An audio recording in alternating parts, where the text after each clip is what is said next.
Assalamualaikum dan salam sejahtera. Nama saya Caida Ani binti Muhammad Kazri dan saya ialah penuntut daripada Open University yang mengambil program Ijazah Sarjana Muda dengan kepujian Psikologi.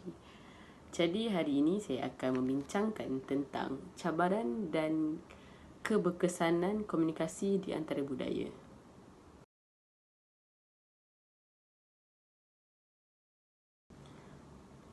Kita sedia maklum di mana di negara kita ini mempunyai pelbagai budaya. Contoh budaya yang ada ialah budaya Melayu, Cina dan India.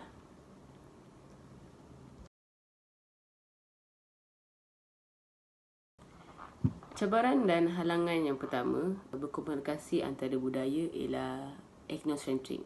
Ethnocentric ini merupakan salah satu sifat dalam individu ini di mana beranggapan budaya mereka lebih baik daripada budaya yang lain.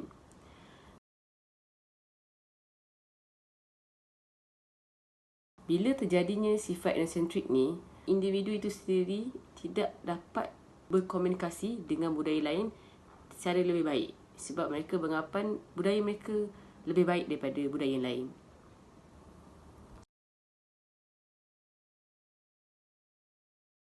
Cabaran yang kedua ialah sifat stereotip. Sifat stereotip ini merupakan tanggapan individu itu kepada budaya orang lain. Contohnya, seseorang itu hanya menerima information ataupun menerima maklumat daripada individu lain. Maksudnya mereka tidak mempunyai akses lain ataupun tidak mempunyai maklumat lain, hanya mendengar pada satu maklumat saja. Jadi mereka bertanggapan apa yang disampaikan itu adalah benar dan itu sahaja. Sebagai contoh saya bagikan sifat stereotip orang di mana bertanggapan kaum Melayu atau budaya Melayu adalah pemalas. Cina dengan tamak dan India adalah daripada kaum dan budaya yang mabuk. Di situ kita tiada pun membuktikan itu adalah berkenaan dengan budaya itu sendiri. Itu hanyalah stereotip seseorang individu, tanggapan seseorang itu kepada budaya itu tersebut.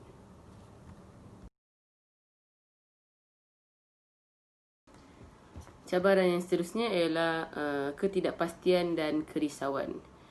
Ini terjadi di mana seseorang individu itu ingin berkomunikasi dengan individu lain tetapi memikirkan adakah komunikasi yang disampaikan itu, mesej yang disampaikan itu difahami oleh individu yang lain.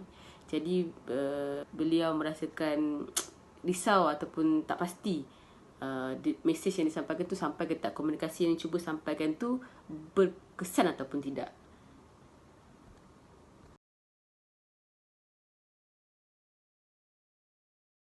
Seterusnya ialah keberkesanan.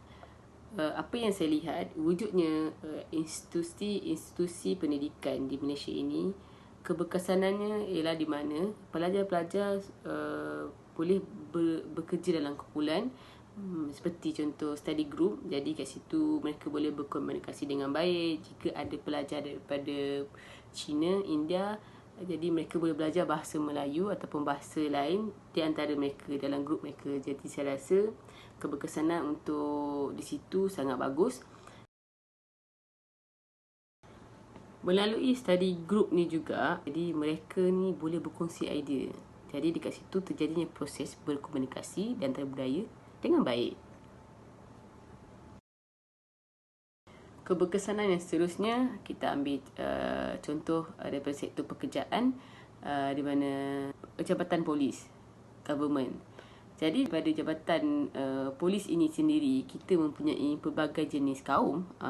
Situ kita terdapat daripada Cina, Melayu, India, Sabah, Sarawak.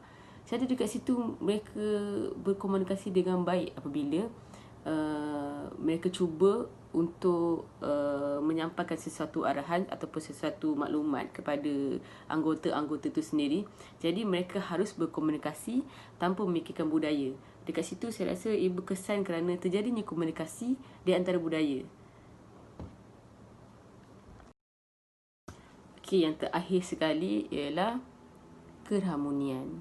Ini saya rasa satu Malaysia ataupun satu dunia pun sudah tahu di mana negara kita sendiri, Malaysia, hidup dalam keadaan harmoni walaupun berbilang kaum, berbilang agama, berbilang budaya, cara mereka tersendiri, tapi kita masih lagi kekal hidup dalam harmoni dan kita tiada perusuhan di antara budaya ataupun kaum. Dekat situ saya rasa ialah satu di mana komunikasi yang berjaya di antara budaya, sifat individu itu sendiri. Jadi kita dapat mengekalkan keharmonian kita di negara kita ini sendiri. Sekian, terima kasih.